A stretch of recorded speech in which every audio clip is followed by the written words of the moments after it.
માં અને એના એ વિડિયોની અંદર સેક્શન બી ની ચર્ચા કરી હતી। સેક્શન બી એટલે કે વિભાગ બી ના જે મોસ્ટ આઈએમપી પ્રશ્નો હોય છે એ મોસ્ટ આઈએમપી પ્રશ્નોની ચર્ચા કરી હતી। આજનો આપણો વિડિયો છે વિભાગ સેક્શન સી એટલે કે વિભાગ સી ને લઈને। તો મિત્રો આ વિડિયો તમારે અંતિમ સુધી નિહાળવાનો છે। આમાં જેટલા પણ ક્વેશ્ચન્સો છે એ તમારે એક નોટબુકની અંદર નોટ ડાઉન કરી લેવાના છે। આટલા પ્રશ્નો કરશો એટલે આવનારી પરીક્ષાની અંદર તમારો એક પણ માર્ક્સ વિભાગ બી કે સી માંથી જવાનો નથી। વિભાગ બી નો વિડિયો મેં નાખેલો છે, ઓલરેડી વિડિયો ન જોયો હોય તો તમે અહીંયા બાજુમાં આ પ્રકારની તમને થંબનેલ મળશે અને થંબનેલમાં તમે ક્લિક કરશો તો વિડિયોની અંદર આ ચેનલના વિડિયોની અંદર જવાનું છે અને ચેનલ ખોલશો એટલે વિડિયોની અંદર તમને મનોવિજ્ઞાનમાં મોસ્ટ આઈએમપી વિભાગ બી આવું લખેલું છે। અહીંયા વિભાગ બી અને આ વિભાગ બીના મોસ્ટ આઈએમપી બધા જ પ્રશ્નો તમને ત્યાંથી મળી રહેશે। તો વિડિયોની લિંક છે એને તમારા મિત્ર વર્તુળમાં શેર કરવાની છે। સાથે સાથે જો મિત્રો તમે આ ચેનલમાં નવા હો તો ચેનલને સબસ્ક્રાઇબ કરી દેવાની છે અને તમારા જે ફ્રેન્ડ સર્કલ છે એમને કહી દેવાનું છે કે આઈએમપી જોઈતા હોય તો આ વિડિયો જોઈ લ્યો।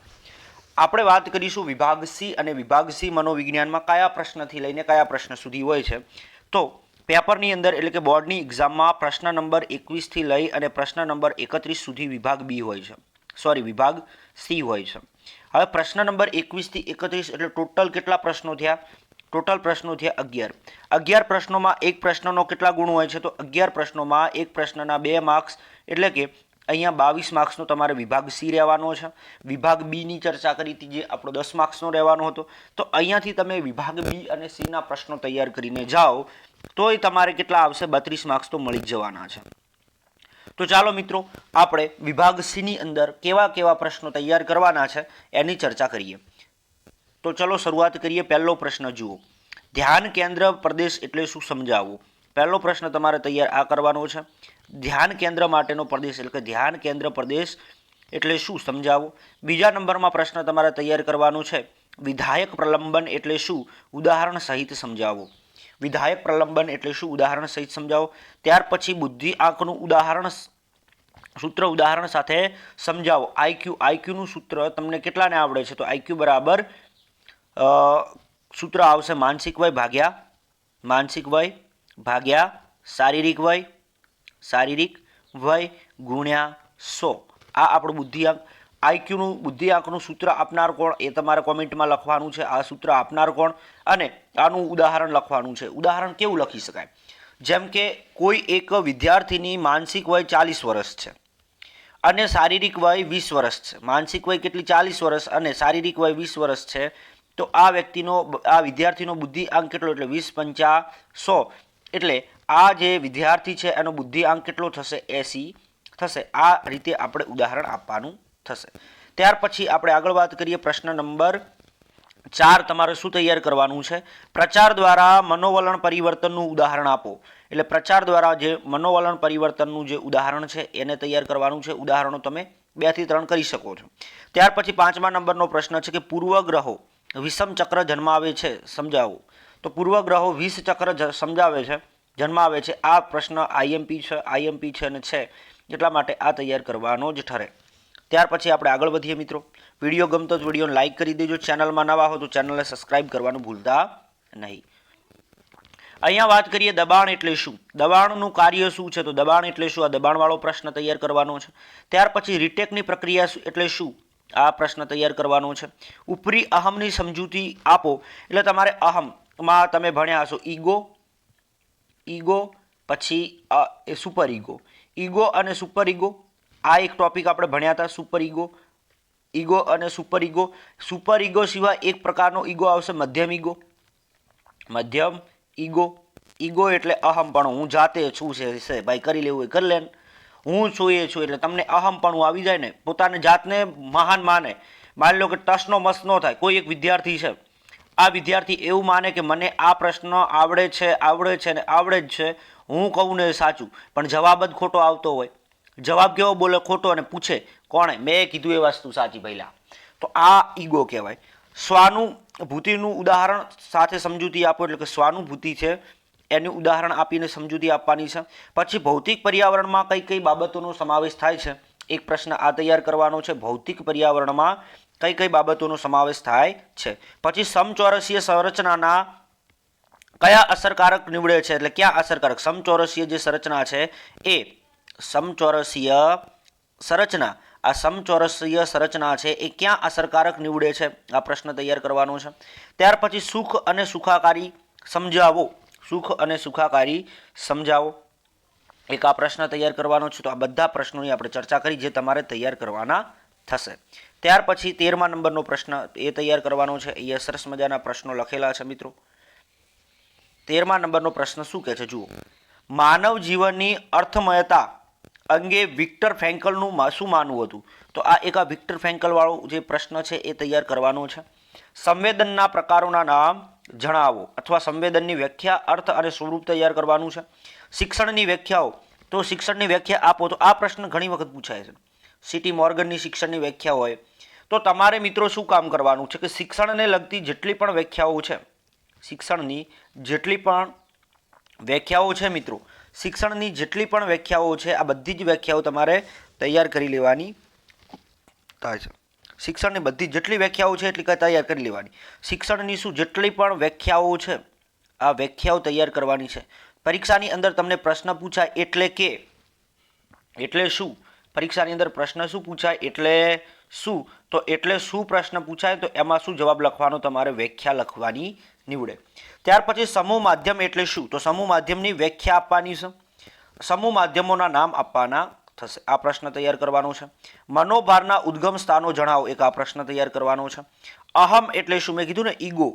અહમ એટલે શું અહમના પ્રકારો જણાવો. તો અહમ એટલે શું ઈગો અને ઈગોના પ્રકાર કેટલા તો 2 પ્રકાર ચોપડીમાં આપ્યા છે પણ તમારે 3 યાદ રાખવાનું. એક ઈગો બીજો મધ્યમ ઈગો એક નિમ્ન ઈગો મધ્યમ ઈગો અને ઉચ્ચતમ ઈગો એટલે કે સુપર ઈગો.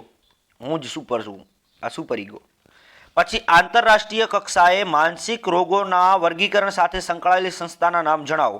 એટલે કે આંતરરાષ્ટ્રીય ક્ષેત્રે જે માનસિક રોગો માટે એક સંસ્થા તમને કહી દઉં WHO. બીજી સંસ્થા તમારે લખવાની છે ને ભારતની પણ લખવાની છે. આ 3 સંસ્થાઓના તમે નામ તૈયાર કરો એટલે તમારો અહીંયા 2 માર્ક્સ મળી જાય. ત્યાર પછી આપણે આગળ વાત કરીશું નેક્સ્ટ નંબર પ્રશ્ન તરફ. એરિસ્ટોટલના મતે સુખ અને એરિસ્ટોટલના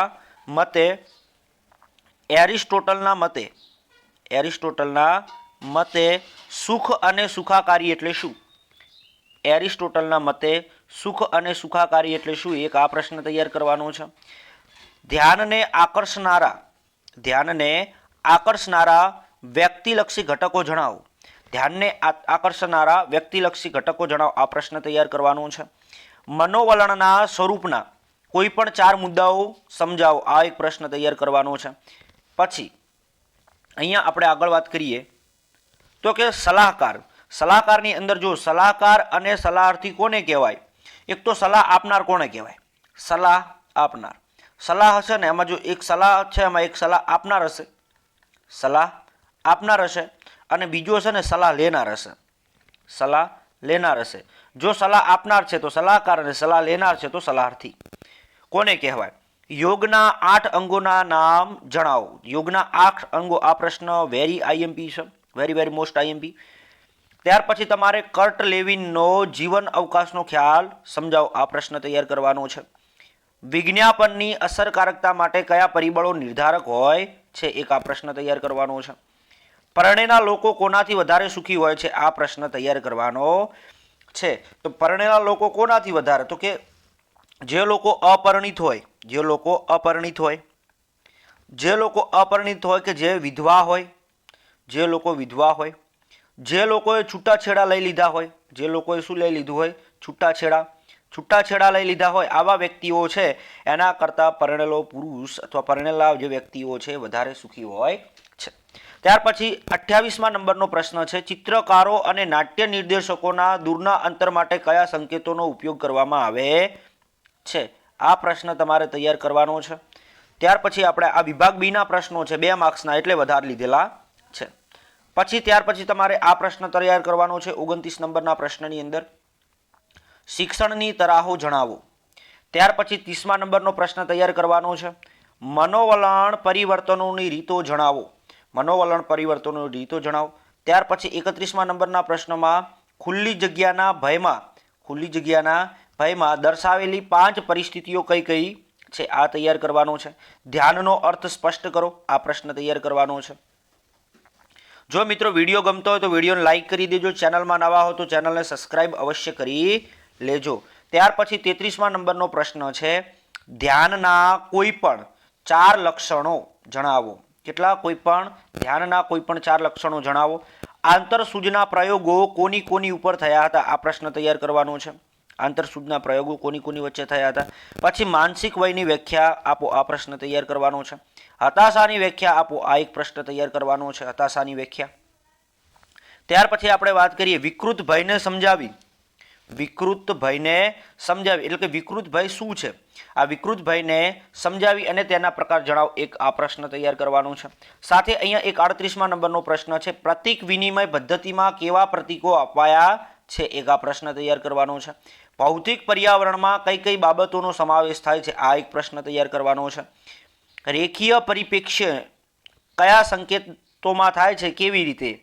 આ એક પ્રશ્ન તૈયાર કરવાનો છે. કઈ રીતે? કારક અભિસંધાનમાં પ્રાણીના પ્રલંબન અને શિક્ષણ વચ્ચેના સંબંધને સ્પષ્ટ કરો, એક આ પ્રશ્ન તૈયાર કરવાનો છે. જો મિત્રો વિડીયો ગમતો હોય તો વિડીયો લાઇક કરી દેજો. ચેનલમાં નવા હો તો ચેનલને સબસ્ક્રાઇબ કરવાનું ભૂલતા નહીં. અને આ વિડીયો છે ને તમારા તમામ મિત્ર વર્તુળમાં વિડીયોની લિંક છે. આ વિડીયોની લિંકને મિત્રો શું કરવાની છે? શેર કરવાની છે. અરજી સફળ છે. આટલા પ્રશ્નો તમારે તૈયાર કરવાના છે અને આટલા જ પ્રશ્નોમાંથી તમારા 32 માર્ક્સ તમને પાક્કા મળી જવાના જ છે. તો વિડીયો છે તમારા મિત્રમાં શેર કરો, જેથી કરીને એને પણ ક્યાંક ને ક્યાંક આ વિડીયો છે એ મદદરૂપ થાય ને થાય. ત્યાંથી આપણે વાત આગળ કરીએ. કે બાઇટ, આ એક જો આ કે બાઇટનું ફૂલ ફોર્મ યાદ રાખી લેવાનું. કે બાઇટ કસોટીનું પૂરું નામ જણાવો અને કસોટીની ઉપયોગિતા જણાવો. આ પ્રશ્ન પણ મોસ્ટ આઈએમપી છે. કે બાઇટનો પૂરું નામ અને એનો ઉપયોગ ક્યાં થાય છે એ જ તમારે સમજાવવાનો રહેશે. ત્યાર પછી અહીંયા આપણે પછી પ્રશ્ન લઈ લઈએ. થોડી માહિતી થોડી એકઠી કરવાની છે, એ લઈ લઈએ. તો મિત્રો આપણે પહેલા વિડીયોની અંદર વિડીયો નંબર 1ની અંદર શું જોયું હતું? વિભાગ બીના તમામ આઈએમપી પ્રશ્નો. વિભાગ બીના તમામ આઈએમપી પ્રશ્નો. એના પછી વિડીયો નંબર 2ની અંદર આપણે શું લઈશું? વિભાગ સીના તમામ આઈએમપી પ્રશ્નો. આના પછી આપણે લઈશું વિભાગ ત્રીજા વિડીયોની અંદર વિભાગ વિભાગ ડી, અને આ વિભાગ ડીના બધા જ આઈએમપી પ્રશ્નો કવર કરી લઈશું. આટલા વિડીયો. આના પછી આપણે લઈશું છેલ્લે વિભાગ ઈ. ચોથો નંબરનો વિડીયો બનાવીશું વિભાગ ઈ. અને એક વિડીયો આપણે એવો બનાવીશું કે જેની અંદર તમામ સ્વાધ્યાયના જે એમસીક્યુ છે આ બધા જ એમસીક્યુ આપણે આવરી લેવાનો પ્રયત્ન કરીશું. આ હતો આપણે આ જે તમામ બાબતો ભણી ગયા. આટલા વિડીયોની અંદર ઇન શોર્ટ તમને આખું આઈએમપી મળશે. આ આઈએમપી કરીને જજો એટલે તમારું રિઝલ્ટ છે એ 90% પ્લસ આવવાની સંભાવના 100% વધી જશે. એના પછી જો ચર્ચા કરીશું આપણે અર્થશાસ્ત્ર, ઇકોનોમિક્સની અંદર આ જે સેમ પેટર્ન છે એ સેમ પેટર્નની રીતે વિભાગ એના આઈએમપી પ્રશ્નો આવશે, 2ના આવશે, 3ના આવશે, 4ના આવશે. તો આ રીતે વિભાગ પ્રમાણે ઇકોનોમિક્સના પણ આપણે આઈએમપી આપીશું. આ સિવાય જો મિત્રો તમારો કોઈ પણ મિત્ર અથવા ભાઈ બહેન અથવા તો કોઈ સગા સંબંધી ધોરણ 10માં અભ્યાસ કરે છે અને એને 3 વિષયના આઈએમપી આપણે આપીશું. એક તો કયા આઈએમપી આપીશું? એક મેથ્સના આપીશું, એક તો તમને ખબર છે ઓલરેડી સાયન્સના આપીશું, અને આ સિવાયના જે સોશિયલ સાયન્સ છે આ સાવીના પણ આઈએમપી પ્રશ્નો તમને આપીશું. તો તમારે આ કામ શું કરવાનું છે કે આ વિડીયોની લિંક છે એને તમારે તમારા મિત્ર વર્તુળમાં શેર કરવાની છે. અને સાથે સાથે અહીંયા આપણે આના પછી વિભાગ બીના તમામ પ્રશ્નોનું સોલ્યુશન કરાવીશું. એટલે તમારે આ વિડીયો છે એને પૂરો નિહાળ્યા પછી ચેનલને સબસ્ક્રાઇબ કરવાની રહેશે, જેથી કરીને વિડીયો અહીંયાથી નાખવામાં આવે ત્યારે તમને 100% ફાયદો મળે. ત્યાર પછી 43મા નંબરના પ્રશ્નોની ચર્ચા કરીશું. તો કે 43મા નંબરનો પ્રશ્ન એવું કહે છે કે મનોવલણ પરિવર્તનમાં અવરોધક પરિબળ એટલે શું? તરીકે પ્રબળતા એટલે શું? એટલે આ એક પ્રશ્ન તૈયાર કરવાનો છે. યોગ, પ્રત્યાહાર અને ધ્યાનનો અર્થ સ્પષ્ટ કરો. આમાંથી કોઈ પણ એક જ પૂછાશે. અર્થ સ્પષ્ટ કરવામાં તમને એવો પ્રશ્ન પૂછાય, યોગનો અર્થ સ્પષ્ટ કરો, પ્રત્યાહારનો અર્થ સ્પષ્ટ કરો, ધ્યાનનો. એટલે મેં ત્રણેય પ્રશ્નો છે ને ભેગા આવરી લીધેલા છે. પછી બ્રોનફેન બેનરનો પર્યાવરણ અંગેનો અભિગમ ટૂંકમાં સમજાવો. આ એક પ્રશ્ન તૈયાર કરવાનો છે.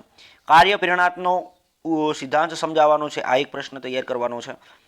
પછી અરજી પત્રકમાં ઉમેદવારની કઈ કઈ વિગતોનો સમાવેશ થાય છે, એક આ પ્રશ્ન તૈયાર કરવાનો છે. એટલે આપણે અહીંયા ટોટલ વાત કરીએ મિત્રો આજના વિડીયોની અંદર આપણે કેટલી બાબતો શીખ્યા અને કેટલી બાબતોની ચર્ચા કરી. તો આજના આ સરસ મજાના વિડીયોની અંદર આપણે ટોટલ કેટલા પ્રશ્નો જોયા? તો આજના વિડીયોની અંદર આપણે ટોટલ 47 પ્રશ્નોની ચર્ચા કરી. આ 47 જે ક્વેશ્ચનો છે, આ 47 પ્રશ્નો તમારે તૈયાર કરવાના થશે. 47 ને પહેલા 60 કેટલા થયા? 107 પ્રશ્નો. હવે પ્રશ્ન થાય કે સાહેબ 107 પ્રશ્નો તૈયાર કર્યા, બધા આઈએમપી પ્રશ્નો છે, બધા આઈએમપી પ્રશ્નો છે. આ તમે 107 પ્રશ્નો કેવા છે? તો 107 પ્રશ્નો 1 અને 2 અને 3 વાક્યના છે. એટલે અહીંયા કેવું હતું કહી શકાય કે આ છે ને એ 1 ગુણના પ્રશ્નો કહી શકાય અને 2 ગુણના પ્રશ્નો કહી શકાય. પ્રશ્નમાં તમે યાદ રાખજો કે વિભાગ એ અને બીના પ્રશ્નો છે ને અલ્ટરનેટિવ રીતે પૂછાશે. માની લો કે મેં તમને જે 60 પ્રશ્નો આપ્યા તો આમાંથી કેટલાક વિભાગ સીમાં પૂછી શકાય. 47માં જે પ્રશ્નો આપ્યા એમાંથી કેટલાક વિભાગ બીમાં પણ પૂછાય. એટલે વિભાગ બીનો પ્રશ્ન સીમાં પૂછાઈ શકાય અને બીનો પ્રશ્ન સીમાં પૂછાય, સીનો પ્રશ્ન એમાં પણ પૂછાઈ શકે. એટલે ચિંતા કરવાની જરૂર નથી, તમારે શાંતિથી તૈયારી કરવાની છે. વિડીયોની લિંક છે એને શેર કરવાનું ભૂલતા નહીં અને કોમેન્ટમાં મિત્રો તમારો પ્રતિસાદ અવશ્ય લખજો, જેથી કરીને કોઈ મિત્ર કોમેન્ટ વાંચી અને આ વિડીયો જોવા માટે પ્રેરાય. તો મળીશું દોસ્તો નેક્સ્ટ વિડીયો સાથે. જય હિન્દ, વંદે માતરમ.